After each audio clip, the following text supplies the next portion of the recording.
হরে কৃষ্ণ, নমস্কার। সবাই কেমন আছেন? তো 13 তারিখ শুক্রবার সকাল 8:30টার দিকে আমি আর আমার মেয়ে গিয়েছিলাম ব্রাক ভার্সিটিতে ভর্তি পরীক্ষা দেওয়ার জন্য। তো এই তো তারপরে এসে পড়েছি, মেয়েকে ভিতরে ঢুকিয়ে দিয়ে রাস্তায় কিছুক্ষণ দাঁড়িয়েছিলাম। তারপরে সব ছাত্ররা ভিতরে ঢোকার পরে গার্জেনকে ভিতরে ঢুকতে দিছে। তারপরে ভিতরে গিয়ে পুরো ভার্সিটিটা ঘুরে ঘুরে দেখলাম। আমার কাছে ভালোই লেগেছিল। আসলে বাহির থেকে সৌন্দর্যটা বোঝা যায় না, তো ভিতরটা আসলেই অসাধারণ ছিল। তারপরে কিছুক্ষণ বসলাম, বসার পরে পাশেই দেখি কত সুন্দর জাতীয় ফুল শাপলা। তো দারুণ লাগতেছিল শাপলা ফুলটা, তাই একটু ভিডিও করে নিলাম। মানে সত্যি কথা বলতে সব মিলিয়ে আসলেই আমার খুবই ভালো লেগেছে। আর এখানে দেখেন কত সুন্দর আমাদের গ্রাম দেশের কচু শাক এখানে। তো সব ঘোরাটোরা শেষ করে চলে আসলাম। আর এখানে দেখেন কত সুন্দর লিফট আছে ওদের ওঠার জন্য উপরে। তারপরে ঘোরাটোরা শেষ করে চলে আসলাম রাস্তায় দেখা এক কদবেল মামার সাথে। তারপরে মেয়ের জন্য 100 টাকা দিয়ে 2টা কদবেল নিয়ে নিলাম। তো সে খুব গল্প করে আমার কাছে 2টা কদবেল বিক্রি করলো যে অনেক ভালো হবে। তো আমি বললাম 20 টাকা ফেরত দেন, সে 10 টাকা ফেরত দিল। তারপরে এক খালাকে টাকাটা দিয়ে আমি বাসায় চলে আসলাম। এখন খাবো আমরা কদবেল মাখা। তো এর জন্য নিয়েছি লবণ, কাঁচামরিচ, কদবেল, দিব সরিষার তেল, খাঁটি আমাদের গ্রামের সরিষার তেল, আর হচ্ছে বিট লবণ। তো এর জন্য কদবেলটা আমি ফাটিয়ে নিব। তো এটা ফাটিয়ে নেব।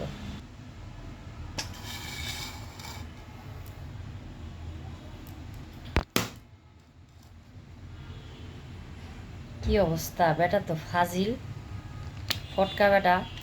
কম দামে আমার কদবেল দিছে, ফাগুন ধরে গেছে, এটা খাওয়া যাব?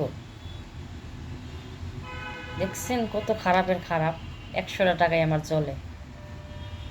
কত গল্প করে আমারে দিল কদবেলটা, সিদ্ধ করা কদবেল। কি অবস্থা, এটা কি ভালো? কত খারাপ, কি কদবেল দিছে আমারে দেখেন। তো আর একটা ভাঙি।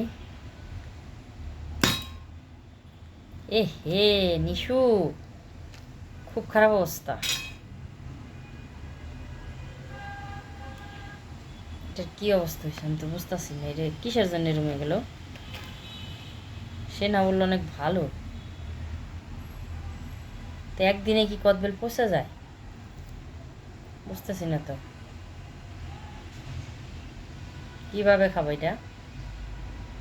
এত কষ্ট করে মাখার জন্য কত কিছু নিয়ে নিছি, আর কদবেল মাখা খাওয়া হলো না।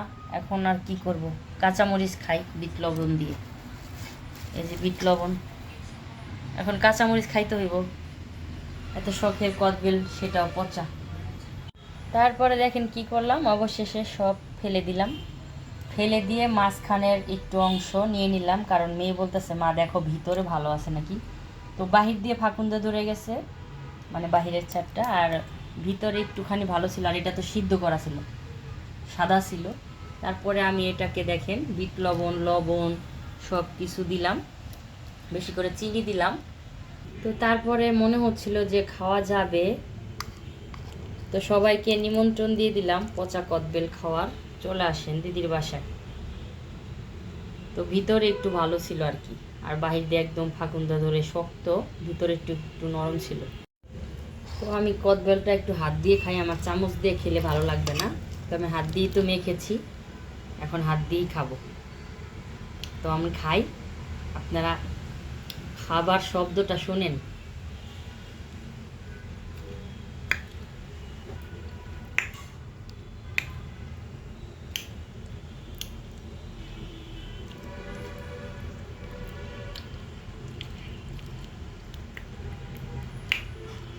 সেই মজা লাগতেছে, তো মজা করেই মেখেছি।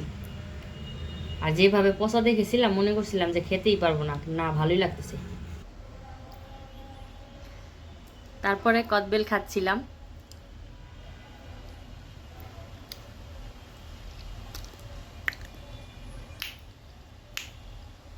এইভাবে খেতে কিন্তু অনেক স্বাদ লাগে।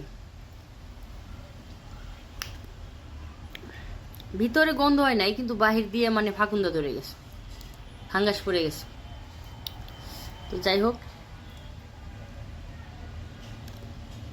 সবাই ভালো থাকবেন, সুস্থ থাকবেন। Good night. এখন খাবো মরিচ। গুড নাইট, সবাই ভালো থাকবেন। কদবেলটা খুব খেতে ইচ্ছে করছিল, এর জন্য পচাটাও খেয়ে ফেললাম। পচাটার বাহির দিয়ে ফেলে দিয়ে ভিতরের টুক মেখে নিছি।